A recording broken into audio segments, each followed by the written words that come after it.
ಸ್ನೇಹಿತರೆ ನಮಸ್ಕಾರ. ನಾನು ನಿಮ್ಮ ಹಾರಮದನ್. ಎಲ್ಲರೂ ಹೇಗಿದ್ದೀರಾ? ಫ್ರೆಂಡ್ಸ್, ತುಂಬ ಜನ ತುಂಬ ಕಮೆಂಟ್ಸ್ ಮಾಡ್ತಾ ಇದ್ದೀರಾ, ತುಂಬ ಕಾಲ್ಸ್ ಮಾಡ್ತಾ ಇದ್ದೀರಾ. ಯಾವುದೇ ಕಮೆಂಟ್ಸ್‌ಗೂ ಕೂಡನು ನಾನು ಆನ್ಸರ್ ಮಾಡಲಿಕ್ಕೆ ಆಗ್ತಾ ಇಲ್ಲ. ಏನಾದರೂ ಇತ್ತು ಅಂತಂದರೆ ನಾನು ಫೋನ್ ನಂಬರ್ ಹಾಕಿರ್ತೀನಿ. ನನ್ನ ಫೋನ್ ನಂಬರಿಗೆ ನೀವು ಕಾಂಟ್ಯಾಕ್ಟ್ ಮಾಡಿ. ಯಾಕಂತಂದರೆ ನೀವು ವಾಟ್ಸಪ್ ಆಗ್ಬೋದು ಅಥವಾ ಕಮೆಂಟ್ ಹಾಕ್ಬೋದು. ಮಾಡಿದಾಗ ಅದು ಆ ಮೆಸೇಜಸ್ಸಿಗೆ ಟೈಪ್ ಮಾಡೋವಷ್ಟು ಟೈಮು ಇಲ್ಲದೆ ಇರೋ ಕಾರಣದಿಂದ ನಾನು ಯಾವುದಕ್ಕೂ ರಿಪ್ಲೈ ಮಾಡ್ತಾ ಇಲ್ಲ. ಏನೇ ಇದ್ರೂ ಕೂಡ ನನ್ನ ನಂಬರ್ ನಿಮಗೆ ನನ್ನ ವಿಡಿಯೋದಲ್ಲಿ ಹಾಕಿರ್ತೇನೆ. ಆ ನಂಬರಿಗೆ ನೀವು ಕಾಲ್ ಮಾಡಿ. ಖಂಡಿತ ನಾನು ರಿಪ್ಲೈ ಮಾಡ್ತೇನೆ. ಫ್ರೆಂಡ್ಸ್, ಇವತ್ತು ಒಂದು ತುಂಬ ತುಂಬ ಮುಖ್ಯವಾದಂತಹ ವಿಷಯ. ಯಾಕಂದರೆ ಒಂದು ಸರ್ಕಾರದಿಂದ ಇದು ಗುಡ್ ನ್ಯೂಸ್ ಅಂತಲೇ ಹೇಳಬೇಕು. ನಮ್ಮ ಗ್ರಾಮ ಪಂಚಾಯಿತಿ ರೆವೆನ್ಯೂ ಅನಧಿಕೃತ ಆಸ್ತಿಗಳಿಗೆಲ್ಲನೂ ಒಂದು ಭರ್ಜರಿ ಸಿಹಿ ಸುದ್ದಿ ಅಂತಲೇ ಹೇಳಬೇಕು. ಯಾಕಂತ ಅಂದರೆ ನಮ್ಮ ಈ ಸ್ವತ್ತು ವೆಬ್ಸೈಟಲ್ಲಿ ಏನೇನು ತೊಂದರೆಗಳಿತ್ತು, ಅಡಚಣೆಗಳಿತ್ತು, ಅವೆಲ್ಲದಕ್ಕೂ ಕೂಡ ಆ ತಾಂತ್ರಿಕ ದೋಷಗಳು ಎಲ್ಲವಕ್ಕೂ ಕೂಡ ಒಂದು ಮುಕ್ತಿಯನ್ನು ಕೊಟ್ಟಿದ್ದೀವಿ ಅಂತ ಹೇಳ್ಬಿಟ್ಟು ನಮ್ಮ ಮಾನ್ಯ RDPR ಸಚಿವರಾದಂತಹ ನಮ್ಮ ಪ್ರಿಯಾಂಕ ಖರ್ಗೆ ಅವರು ಹೇಳ್ತಾ ಇದ್ದಾರೆ. ಏನಂದರೆ ನಮ್ಮ ಗ್ರಾಮ ಪಂಚಾಯಿತಿಯಲ್ಲಿ ಏನು ಈ ಸ್ವತ್ತು 2.0 ಅನ್ನೋ ವೆಬ್ಸೈಟಲ್ಲಿ ಬಹುಕಾಲದಿಂದ ಕಾಡ್ತಿದ್ದಂತಹ ಈ ಸ್ವತ್ತು 2.0 ತಂತ್ರಾಂಶದ ತಾಂತ್ರಿಕ ಸಮಸ್ಯೆಗಳು ಈಗ ಬಹುತೇಕ ನಿವಾರಣೆ ಆಗಿದೆ. ಎಲ್ಲ ರೀತಿಯ ಸಮಸ್ಯೆಗಳಿಗೂ ಕೂಡ ನಾವು ಪೊಲೀಸ್ ಸ್ಟಾಪನ್ನ ಇಟ್ಟಿದ್ದೀವಿ ಅಂತ ಹೇಳಿಬಿಟ್ಟು ನಮ್ಮ ಪ್ರಿಯಾಂಕ ಖರ್ಗೆ ಅವರು ಹೇಳ್ತಾ ಇದ್ದಾರೆ. ಏನೇನು ಈ ತಂತ್ರಾಂಶದ ಮೂಲಕ ಗ್ರಾಮೀಣ ಆಸ್ತಿ ದಾಖಲೆಗಳನ್ನು ಡಿಜಿಟಲ್ ರೂಪದಲ್ಲಿ ನಿರ್ವಹಣೆ ಮಾಡಲಾಗ್ತಾ ಇದೆ, ಅದಕ್ಕೆ ಬೇಕಾದಂತಹ ಟೆಕ್ನಿಕಲ್ ಸಪೋರ್ಟನ್ನು ನಾವು ಒದಗಿಸ್ತಾ ಇದ್ದೀವಿ. ಯಾವುದೇ ಟೆಕ್ನಿಕಲ್ ಇಶ್ಯೂಸ್ ಇಲ್ಲ ಅಂತ ಹೇಳಿಬಿಟ್ಟು ಪ್ರಿಯಾಂಕಾ ಖರ್ಗೆ ಅವರು ಹೇಳ್ತಾ ಇದ್ದಾರೆ. ಇದರಲ್ಲಿ ನಿಜ ಯಾವುದು ಸುಳ್ಳು ಯಾವುದು ಖಂಡಿತ ಗೊತ್ತಿಲ್ಲ.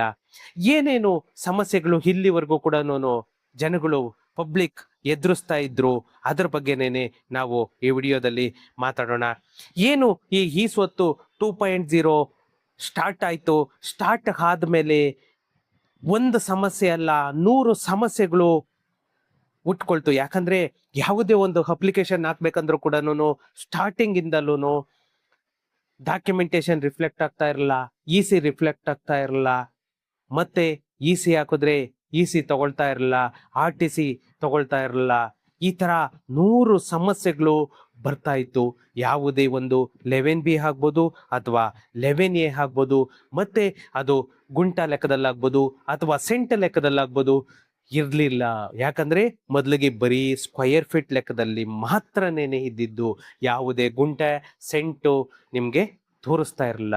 ಇವಾಗ ಅದೆಲ್ಲದಕ್ಕೂ ಕೂಡ ಒಂದು ಪರಿಹಾರ ಅನ್ನೋದೊಂದು ಸಿಕ್ಕಿದೆ ಅಂತಲೇ ಹೇಳಬೇಕು.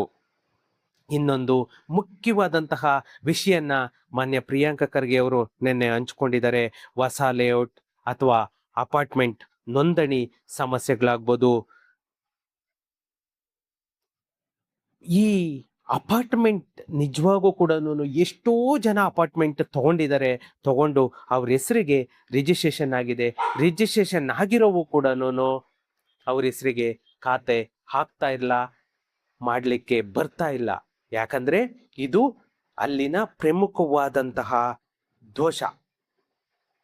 ಇದನ್ನು ಕೂಡ ನಾವು ನಿವಾರಣೆ ಮಾಡಿದ್ದೀವಿ. ಪ್ರತಿಯೊಬ್ಬ ಅಪಾರ್ಟ್ಮೆಂಟ್ ತಗೊಂಡಿರೋರು ಕೂಡ ಖಾತಾಗೆ ಅಪ್ಲೈ ಮಾಡ್ಬೋದು. ಇನ್ನೇನು ಕೆಲವೇ ದಿನಗಳಲ್ಲಿ ಅದನ್ನು ಕೂಡ ಪ್ರಾಸೆಸ್ ಮಾಡಲಿಕ್ಕೆ ಎಲ್ಲ ರೀತಿಯ ವ್ಯವಸ್ಥೆಯನ್ನು ಮಾಡ್ತಾ ಇದ್ದೀವಿ ಅಂತ ಹೇಳ್ತಾ ಇದ್ದಾರೆ. ಇನ್ನು ಈ ಹೊಸ ಅಪಾರ್ಟ್ಮೆಂಟ್ ಆಗ್ಬೋದು, ಹೊಸ ಲೇಔಟ್ಸ್ ಆಗ್ಬೋದು. ಯಾಕಂದ್ರೆ ಇವಾಗ ಎಷ್ಟೋ ಜನ ಒಂದು 50 ಸೈಟ್ ಮಾಡಿರ್ತಾರೆ. ಆ 50 ಸೈಟಲ್ಲಿ ಒಂದು 25 ಸೈಟು ರಿಜಿಸ್ಟರ್ ಮಾಡಿರ್ತಾರೆ, ಇನ್ನೊಂದು 25 ಸೈಟು ಹಂಗೆ ಉಳ್ಕೊಂಡಿರುತ್ತೆ. ಆ 25 ಸೈಟ್ಗಳಿಗೂ ಕೂಡ ಇವಾಗ ಯೋಚನೆ ಮಾಡ್ತಾ ಇದ್ದಾರೆ. ಏನು ರಿಜಿಸ್ಟ್ರೇಷನ್ ಪೆಂಡಿಂಗ್ ಇತ್ತು ಆ ಸೈಟ್ಗಳು ಕೂಡ ಏನು ಮಾಡಬೇಕು ಅಂತ ಹೇಳ್ಬಿಟ್ಟು ಕರ್ನಾಟಕ ಸರ್ಕಾರ ಯೋಚನೆಯನ್ನ ಮಾಡ್ತಾ ಇದೆ. ಈ ನಮ್ಮ ರಾಜ್ಯ ಸರ್ಕಾರ ಮತ್ತೆ ನ್ಯಾಷನಲ್ ಇನ್ಫಾರ್ಮೇಟಿಕ್ಸ್ ಸೆಂಟರ್ ಏನು NIC ಇದೆ, ಈ ಸಹಯೋಗದಲ್ಲಿ ಎಲ್ಲ ರೀತಿಯ ತಾಂತ್ರಿಕ ಸಮಸ್ಯೆಗಳನ್ನ ಸರಿಪಡಿಸುವಂತಹ ಕೆಲಸ ಮತ್ತೆ ಈ ತಾಂತ್ರಿಕ ದೋಷಗಳನ್ನ ನಿವಾರಣೆ ಮಾಡುವಂತಹ ಕೆಲಸವನ್ನ ನಮ್ಮ ಕರ್ನಾಟಕ ಸರ್ಕಾರ ಆಲ್ರೆಡಿ ಮುಕ್ತಾಯಗೊಳಿಸಲಾಗಿದೆ, ಒಂದು ಪುಲಿ ಸ್ಟಾಪ್ ಅನ್ನ ಇಟ್ಟಿದೆ ಅಂತ ಹೇಳ್ಬಿಟ್ಟು ನಮ್ಮ ಪ್ರಿಯಾಂಕ ಖರ್ಗೆ ಅವರು ಹೇಳ್ತಾ ಇದ್ದಾರೆ. ಬಹುತೇಕ ಸಮಸ್ಯೆಗಳ ಕಿರಿಕಿರಿಗೆ ಒಂದು ಮುಕ್ತಿಯನ್ನ ಕೊಟ್ಟಿದ್ದೀವಿ ಅಂತಲೇನೆ ಹೇಳ್ತಾ ಇದ್ದಾರೆ. ನೀವು ಅರ್ಜಿ ಪ್ರಕ್ರಿಯೆಯನ್ನ ಸುಗಮವಾಗಿ ಸಲ್ಲಿಸಬಹುದು, ಮತ್ತೆ ಆನ್ಲೈನ್ ಸೇವೆಗಳನ್ನ ನೀವು ಸದುಪಯೋಗ ಪಡಿಸ್ಕೊಳ್ಬಹುದು ಅಂತ ಹೇಳ್ಬಿಟ್ಟು ಮಾನ್ಯ ಪ್ರಿಯಾಂಕ ಖರ್ಗೆ ಅವರು ಹೇಳ್ತಾ ಇದ್ದಾರೆ. ಯಾಕಂದ್ರೆ ಜನಗಳಿಗೆ ಒಂದೊಂದು ಸಮಸ್ಯೆ ಅಲ್ಲ, 100 ಸಮಸ್ಯೆ ಅನ್ನೋದು ಉದ್ಭವ ಆಗ್ತಾ ಇತ್ತು. ಆ ಎಲ್ಲ ಸಮಸ್ಯೆಗಳಿಗೂ ಕೂಡ ಇವತ್ತಿಗೆ ಒಂದು ಮುಕ್ತಿಯನ್ನ ಸಿಕ್ಕಿದೆ ಅಂತ ಹೇಳ್ಬಿಟ್ಟು ಹೇಳ್ತಾ ಇದ್ದಾರೆ. ಫ್ರೆಂಡ್ಸ್, ಇಲ್ಲಿ ಒಂದು ಮುಖ್ಯವಾದಂತಹ ವಿಷಯ ಮಾತಾಡೋದಕ್ಕೆ ನಾನು ಇಷ್ಟಪಡ್ತೇನೆ.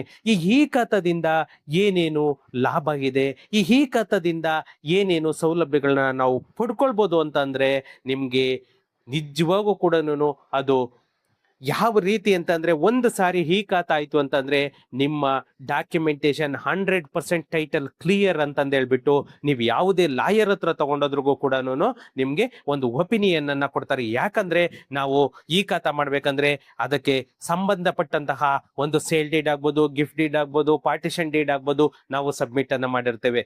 ಮತ್ತೆ RTC ಪಾಣಿಯನ್ನು ಕೂಡ ನಾವು ಸಬ್ಮಿಟ್ ಮಾಡಿರ್ತೇವೆ. ಮತ್ತೆ ಇಲ್ಲಿವರೆಗೂ ನಾವು ಖಾತಾ ಮಾಡೋವರೆಗೂ ಕೂಡ ಏನು ನಿಮ್ಗೆ EC ಎನ್ಕಂಬರೆನ್ಸ್ ಸರ್ಟಿಫಿಕೇಟ್ ಅಂತ ಹೇಳ್ತೀವಿ, ಆ ರಿಜಿಸ್ಟ್ರೇಷನ್ ಆದ ಒಂದು ದಿನ ಹಿಂದೆಯಿಂದ ಅಥವಾ 2004 ಇಂದ ಟಿಲ್ ಡೇಟ್ ವರೆಗೂ ನಾವು EC ಅನ್ನು ಕೂಡ ನಾವು ಹಾಕಿರ್ತೀವಿ.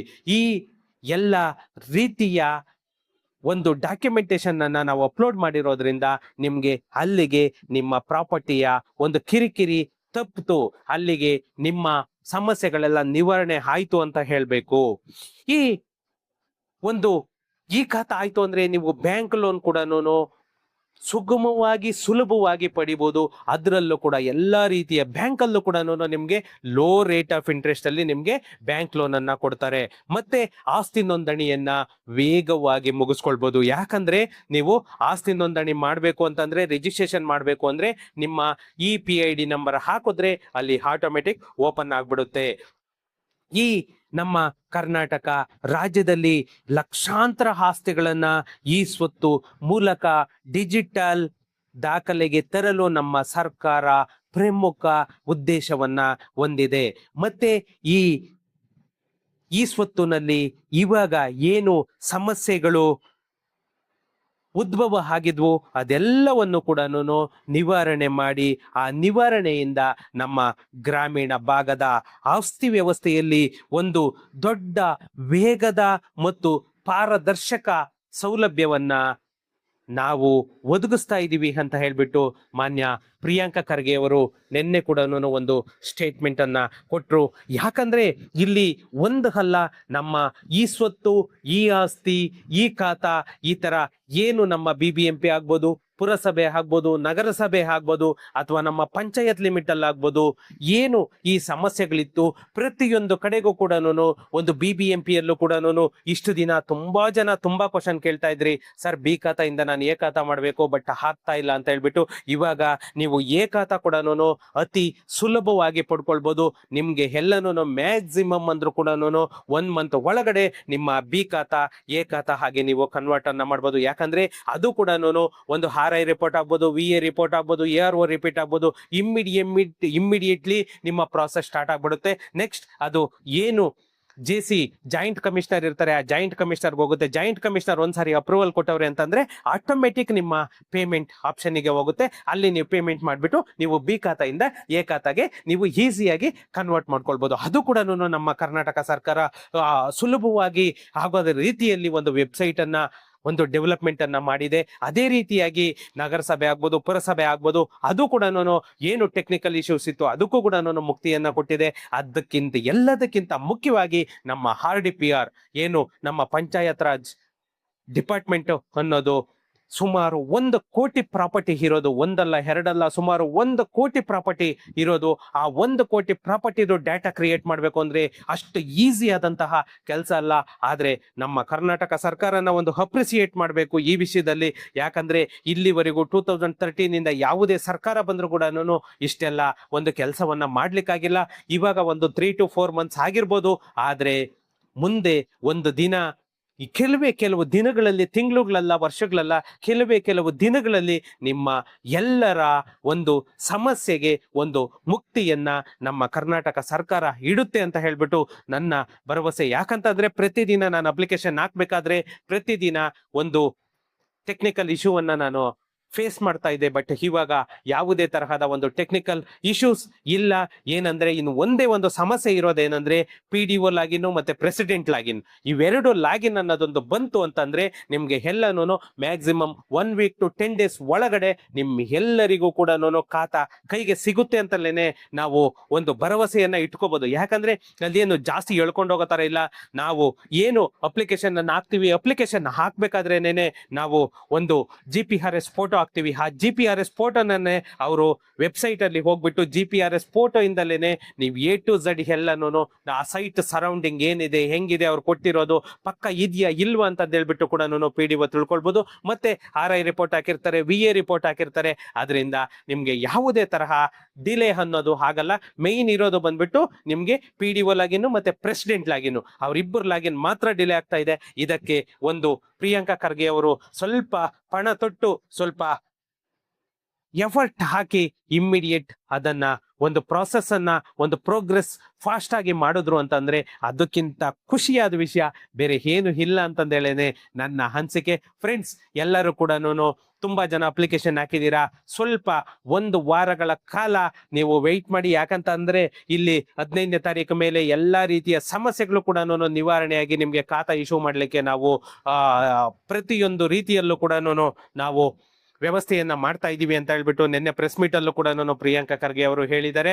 ಅದರಿಂದ ಎಲ್ಲರೂ ಕೂಡ 1 ವಾರಗಳ ಕಾಲ ಕಾಮವಾಗಿ ಕೂಲಾಗಿ ಇದ್ಬಿಡಿ. ಪ್ರತಿಯೊಬ್ಬರಿಗೂ ಕೂಡ ನಮ್ಮ ಅಪ್ಲಿಕೇಶನ್ ಏನ್ ಹಾಕಿದೀರಾ ನಮ್ಮ ಆಫೀಸಿಂದ ಪ್ರತಿಯೊಬ್ಬರಿಗೂ ಕೂಡ ನಾವೇನೇನೆ ಖಾತಾ ಈ ತರ ಇದೆ, ಪ್ರೋಗ್ರೆಸ್ ಇದೆ ಅಂತ ಹೇಳ್ಬಿಟ್ಟು ನಮ್ಮ ಕಡೆಯಿಂದಲೇನೆ ಫೋನ್ ಅನ್ನ ಬರುತ್ತೆ. ಓಕೆ ಫ್ರೆಂಡ್ಸ್, ನಿಮ್ಗೆ ಏನಾದ್ರೂ ಈ ಖಾತಾ, ಈ ಸ್ವತ್ತು, ಈ ಆಸ್ತಿ ಏನಾದ್ರೂ ಬೇಕಾದಲ್ಲಿ ಅಥವಾ ಅಪ್ಲಿಕೇಶನ್ ಹಾಕ್ಬೇಕಾಗಿದ್ದಲ್ಲಿ ನನ್ನ ಕಾಂಟ್ಯಾಕ್ಟ್ ನಂಬರ್ ಅನ್ನ ಹಾಕಿರ್ತೇನೆ. ಮತ್ತೆ ನಮ್ಮ ಆಫೀಸ್ ಅಡ್ರೆಸ್ ಕೂಡ ಹಾಕಿರ್ತೇನೆ. ನೀವು ಈ ವಿಡಿಯೋ ಸ್ಕಿಪ್ ಮಾಡದೆ ಕೊನೆವರೆಗೂ ನೋಡಿದ್ರೆ ನಿಮ್ಗೆ ಅಡ್ರೆಸ್ ಮತ್ತೆ ಫೋನ್ ನಂಬರ್ ಎಲ್ಲಾನು ಸಿಗುತ್ತೆ. ನೀವು ಕಾಂಟ್ಯಾಕ್ಟ್ ಮಾಡ್ಕೊಂಡು ನಮ್ಮ ಆಫೀಸಿಗೆ ಬನ್ನಿ. ಆಫೀಸಿಗೆ ಬಂದ್ರೆ ನಾವು ನಾಮಿನಲ್ ಚಾರ್ಜಸ್ ಅಲ್ಲಿ ನಾವು ಅಪ್ಲಿಕೇಶನ್ ಅನ್ನ ಹಾಕೊಡ್ತೀವಿ. ಮತ್ತೆ ಈ ಖಾತಾ ಬೇಕಾದ್ರೂ ಕೂಡ ಮಾಡ್ಕೊಡ್ತೀವಿ. ಅದನ್ನ ಬಿಟ್ಟು ಮತ್ತೆ ನಿಮ್ಗೆ ರಿಯಲ್ ಎಸ್ಟೇಟ್ ಏನೇ ಸರ್ವಿಸ್ ಬೇಕಂದ್ರೂ ಕೂಡ ಒಂದು ಕನ್ವರ್ಷನ್ ಆಗ್ಬೋದು, ಒಂದು ಅಪ್ರೂವಲ್ ಆಗ್ಬೋದು, ಅಥವಾ ಸೈಟ್ ರಿಲೀಸಿಂಗ್ ಆಗ್ಬೋದು, ಅಥವಾ ಒಂದು ಕೋರ್ಟ್ ಆರ್ಡರ್ ಆಗ್ಬೋದು, ಯಾವುದೇ ರೀತಿಯ ರಿಯಲ್ ಎಸ್ಟೇಟ್ಗೆ ಸಂಬಂಧಪಟ್ಟಂತಹ ಯಾವುದೇ ಒಂದು ಸರ್ವಿಸ್ ಬೇಕಂದ್ರೂ ಕೂಡ ನೀವು ನಮ್ಮ ಆಫೀಸಿಗೆ ವಿಸಿಟ್ ಅನ್ನ ಮಾಡ್ಬೋದು. ವಿಸಿಟ್ ಮಾಡಿದ್ರೆ ನಿಮ್ಮ ಎಲ್ಲ ರಿಯಲ್ ಎಸ್ಟೇಟ್ ಪ್ರಾಬ್ಲಮ್ ಕೂಡ ಒಂದು ಸೊಲ್ಯೂಷನ್ ನಮ್ಮ ಆಫೀಸಿಂದ ಸಿಗುತ್ತೆ. ಓಕೆ ಫ್ರೆಂಡ್ಸ್, ಸಿಗೋಣ ನೆಕ್ಸ್ಟ್ ವಿಡಿಯೋದಲ್ಲಿ. Thank you.